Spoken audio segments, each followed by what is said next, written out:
Welcome to engineering chemistry class. Dear students, today we are going to learn lesson 2 in unit 1. The topics are linear combination of atomic orbitals LCAO and molecular orbital theory MOT. Guys, I think you remember what I told in the previous video. Take paper and pen for the reflections part. Let me first teach you what is linear combination of atomic orbital.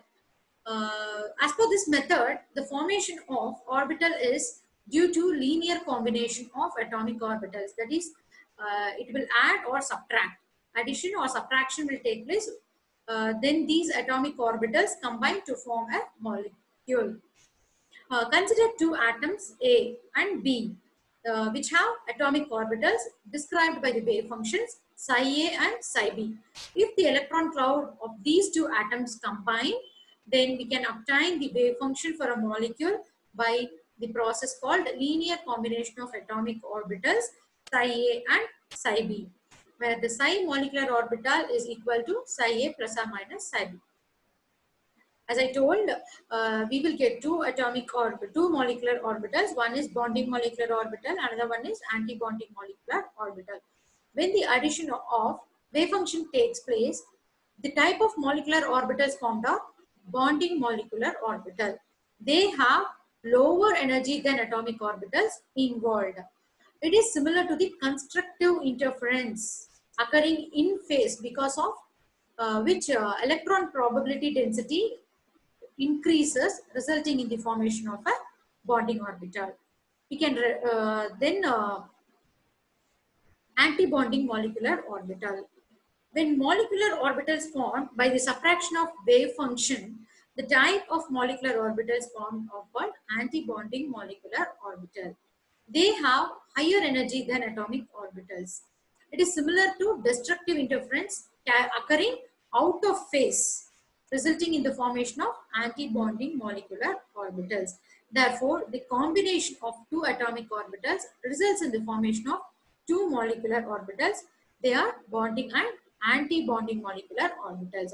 And coming to the relative energies of molecular orbitals, bonding molecular orbitals are less than the atomic orbitals, anti-bonding molecular orbitals. This is because of the increase in the attraction of both the nuclei for both the electron of the combining atom. And for anti-bonding molecular orbital, the energy is higher for anti-bonding molecular orbital, because the electron tries to move away from the nuclei and it is in repulsive state. So we know that psi square is the probability of finding an electron. So on squaring these two equations, that is psi of a bond, psi molecular orbital for bonding molecular orbital and psi star molecular orbital for anti-bonding molecular orbital. So from these two equations, it is clear that the probability of finding an electron in bonding molecular orbital is greater than the anti-bonding molecular orbital by an amount 2 psi A psi B. The energies of bonding molecular orbital and anti-bonding molecular orbitals are shown in the figure, and we can observe the node in the anti-bonding molecular orbital, and the energy of anti-bonding molecular orbital is higher than the bonding molecular orbital. So now comes the reflections part. Take paper and pen. Write what are the conditions for the linear combination of atomic orbitals. Students, you might have studied in Inter what are the conditions. Take 30 seconds or more than 30 seconds. Think and write the answers on paper. Then resume the video. Check your answers are correct or wrong. Yes, the conditions for linear combination of atomic orbitals are same energy of combining orbitals, same symmetry about molecular axis, and property overlap between atomic orbitals. So first condition is same energy of combining orbitals. The atomic orbitals combine to form a molecular orbital should have comparable energy. This means that 2p orbital of an atom can combine with another 2p orbital of another atom, but 1s and 2p cannot combine together as they have a difference in energy. Second condition is same symmetry about molecular axis. The combining atoms should have the same symmetry around the molecular axis for proper combination. Otherwise, the electron density will be sparse.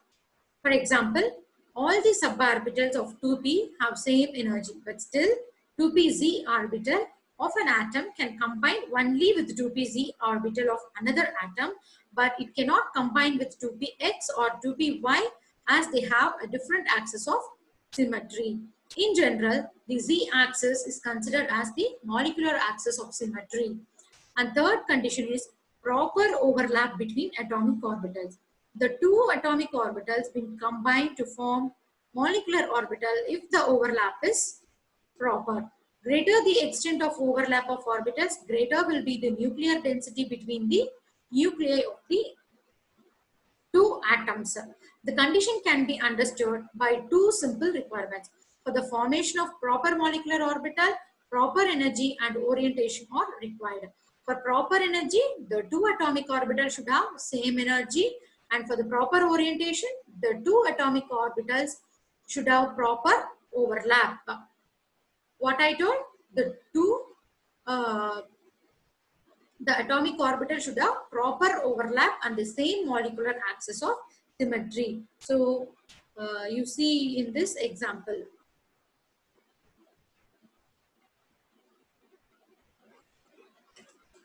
Next, coming to the another topic, second topic, that is molecular orbital theory.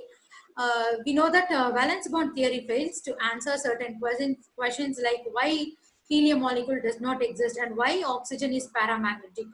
Therefore, Hood and Mulliken came up with a theory known as molecular orbital theory, which is used to explain the questions like above.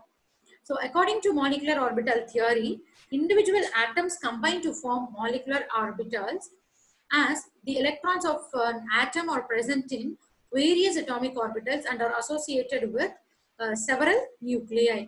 Molecular orbital theory is a method for determining molecular structure in which electrons are not assigned to individual bonds between atoms, but they are treated as moving under the influence of the nuclei in the whole molecule.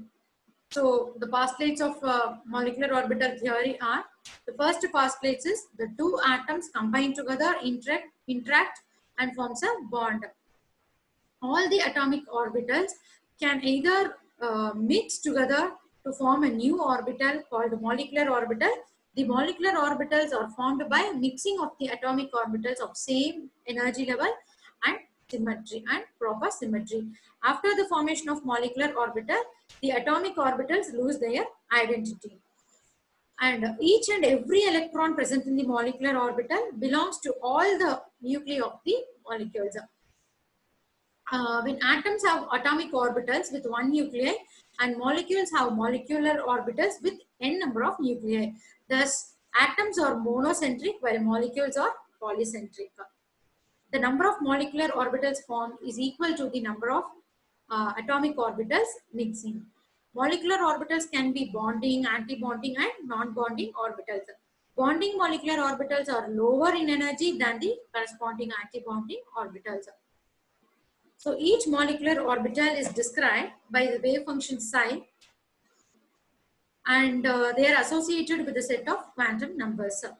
The electrons fill up the orbitals in same way as atomic orbitals, and there are three rules: Aufbau, Pauli's exclusion principle, and Hund's rule. The Aufbau principle states that orbitals are filled with the lowest energy first. Pauli's exclusion principle states that the maximum number of electrons occupying an orbital is 2 with opposite spins. Hund's rule states that when there are several molecular orbitals with equal energy, the electrons occupy the molecular orbitals one at a time before two occupy the same molecular orbital.